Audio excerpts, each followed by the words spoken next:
What's this? A letter for me.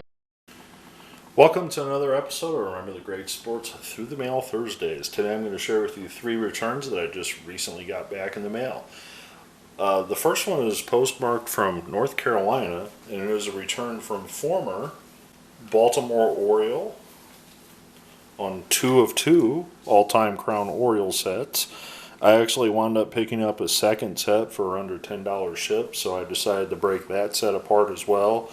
Because I've had a couple that were not returned to me that people have kept and such, so I have a few holes now in my original set, so I actually wound up for like $12 shipped, got a second set, so I was able to send both of these to Earl Stephenson, and also his rookie card is a Chicago Cub, and finally, as you know, I like collecting these, a senior league card of Earl Stephenson. So let me tell you about Earl Stephenson and his career in baseball. Stephenson, a North Carolina native, was drafted in the 3rd round by the Chicago Cubs in the 1967 draft. The left-handed throwing Stephenson was assigned to the Cubs minor league affiliate that year, where he just played 1 season in A-ball, starting 17 games for the Cubs single-A affiliate. Well, in 1968, Stephenson went to serve in the United States military and did not pitch in the 1968 season at 20 years old. After returning from his military service in 1969, Stephenson appeared in 20 games for the Cubs in A-ball and rookie ball. In 1970, he would be promoted to Double-A, and in 1971, he would be moved up to Triple-A. In 1971, the left-hander got his call-up to the major leagues and made his major league debut at the beginning of the season on April 7th. He only appeared in 16 games that year for the Cubs, but he did post a 1-0 record with a 4.43 ERA.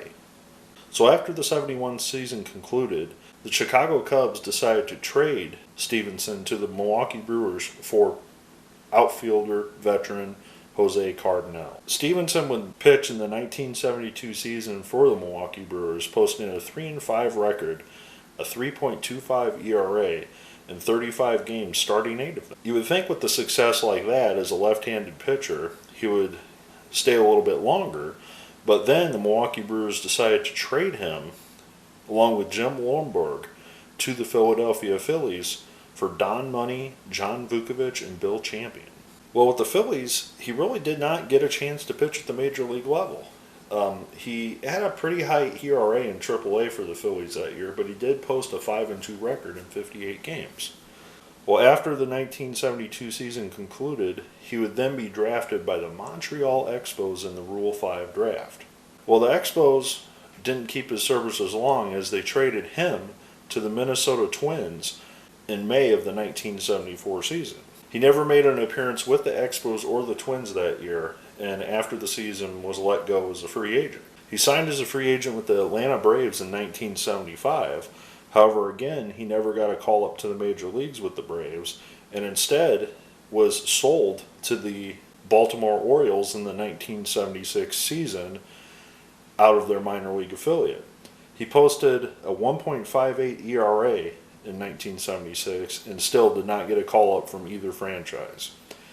Well, in 1977, he was delegated mainly the entire year to Baltimore's AAA affiliate, but got a 1-game call-up in 1977 to return to the major leagues for the first time in 5 years. After the 77 season concluded, he again would return to the Orioles' AAA affiliate in 1978, where he would appear in 40 games that year for the Orioles. The Orioles did call him up for 2 games in 1978, and he posted a 2.79 ERA in those 2 outings. Going into 1979, he began the year again in AAA for the Orioles, but halfway through the year, he was then shipped off to the New York Mets, where he would have finished out the season in AAA for the Mets, never appearing in the major leagues again or a minor league season. So, in total, this guy played for 1, 2, 3, 4, 5, 6, 7, 8 organizations and only got up to the majors with 3 of them. And when he was in the majors, he only appeared in 54 games his entire career. The bulk of those were with the Milwaukee Brewers. So this, after his playing career in the majors, he did resurface, as you can see, in the senior league. And I'm not really sure what he did, post-playing career, after his retirement. But this guy definitely learned how to live out of a suitcase in a lot of hotels during his playing career. I must say that. He never really actually had a home. And, one thing I just want to say is it's very, very neat to be able to collect autographs from, not just the Orioles in the senior league, but also people that served in the United States military. That's why I do these videos, to try to remember those great athletes that maybe weren't the best people that everybody remembers from their playing days, but it's important to remember how important they were to the service to their country as well as military people. So, very happy to add Mr. Stephenson to the collection. Hopefully I can maybe get Bert Hooton and Gene Heiser to sign. I'm not sure about Heiser's signing habits, but I know Hooton's kind of, off and on about signing through the mail. So after I get Heiser on it, I may just send this one to Mr. Hooton and ask him to sign it as well. So we'll move on to the next one. So speaking of multiplayer cards, I got this return from Mr. Craig Mitchell. This is the only one that I had, and this is one of those things that I know I have the Dennis Martinez rookie card, the quad rookie card with him and Mitchell on it, and I could not find the darn thing.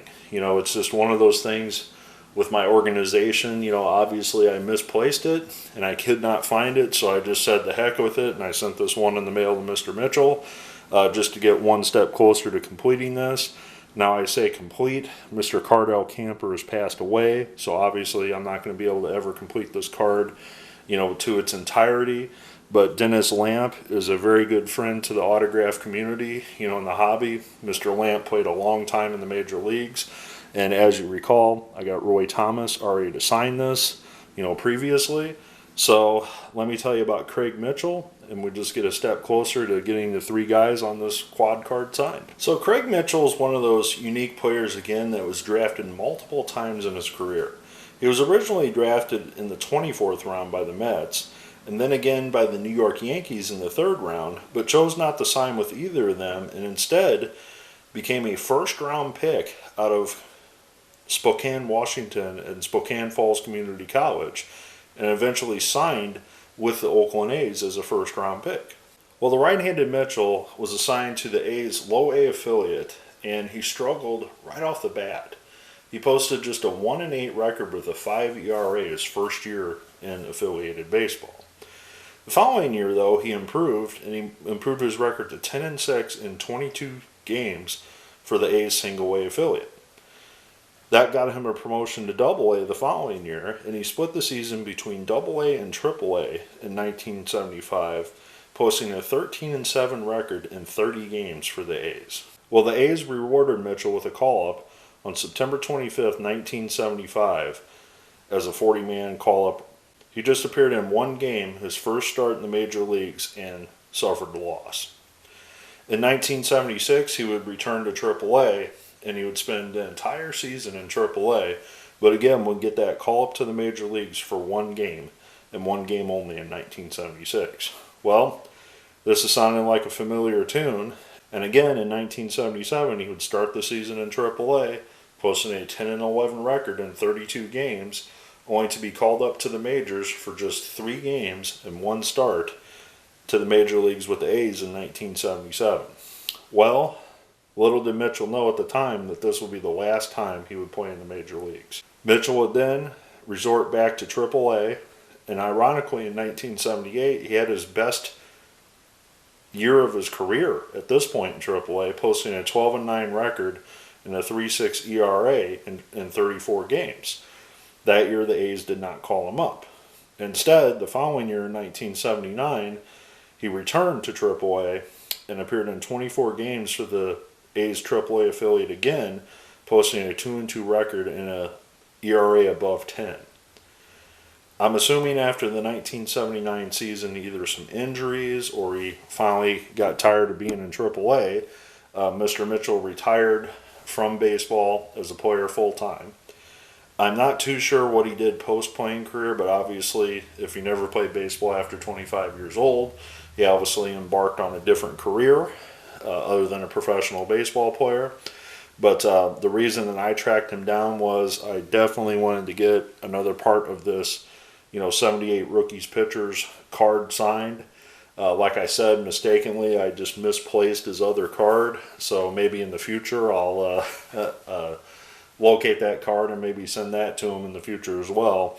But like I said, I wanted to get this out to Dennis Lamp to try to get the 3/4 of it done. Unfortunately, like I said, Cardell Camper is not going to be able to sign anymore because he's passed away. So we'll move on to the next person. All right, so this final one is going to be a return that you guys are going to enjoy. At least I do, because I'm a pretty big Reds fan. And it was a return from pitching great, New York Yankee, and Cincinnati Red, Don Gullett on 2 of 3. And unfortunately, he didn't sign the Reds card. And if he was, I don't know if 2 pers is limit, but I kind of wish he would have signed 1 of each, because then I could have talked about the Reds and the Yankees and talked about it. So I'm just going to set this one to the side. But he signed just 2 of the 3, which is fine. That's better than getting 0 back returned. It's just, if I would have known 2 was the limit, that's all I would have sent. So moving on. Very happy to get him back. So let me tell you about Don Gullett and his career in baseball.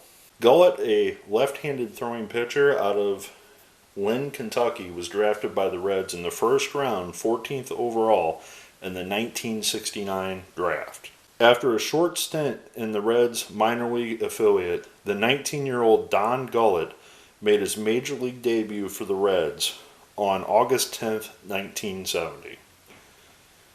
Gullett would remain with the Cincinnati Reds through the end of the 1970 season as a reliever out of the bullpen with a couple starts, finishing the year with a 5-2 record and a 2.43 ERA.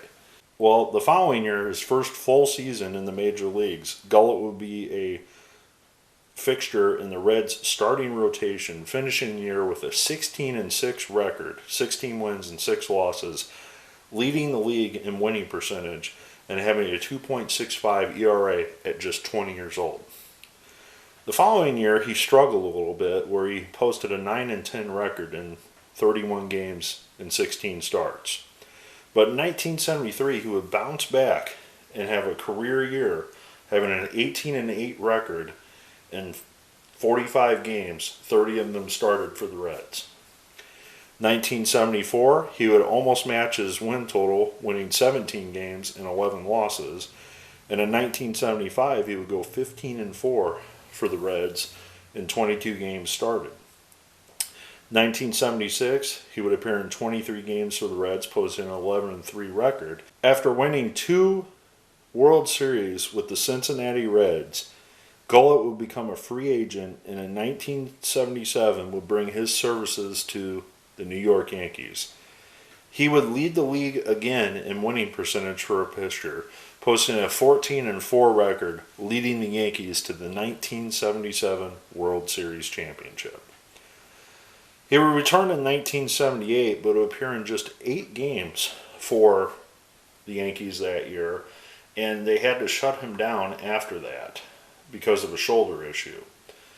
Unfortunately, this shoulder issue never would allow Gullett to return to being a pitcher, nowhere near the form that he previously was, and at just 27 years old, he had to retire from baseball as a player.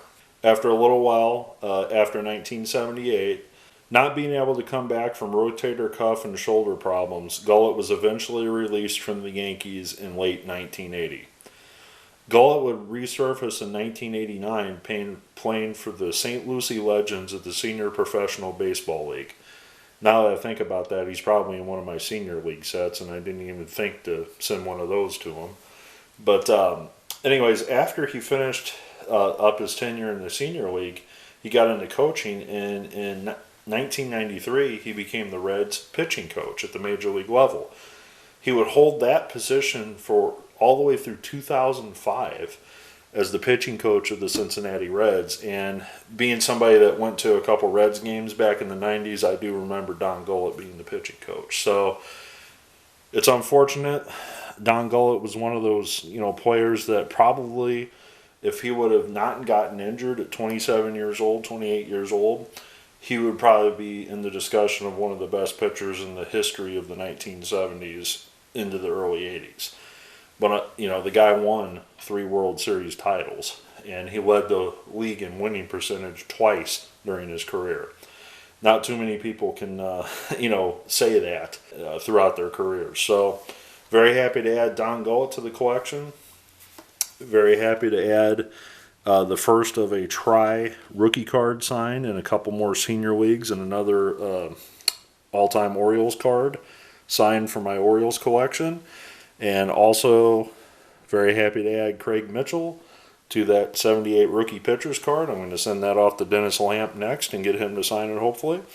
I hope you learned a little bit about some players from the 1970s during this episode. I look forward to your comments below, and as always, happy collecting.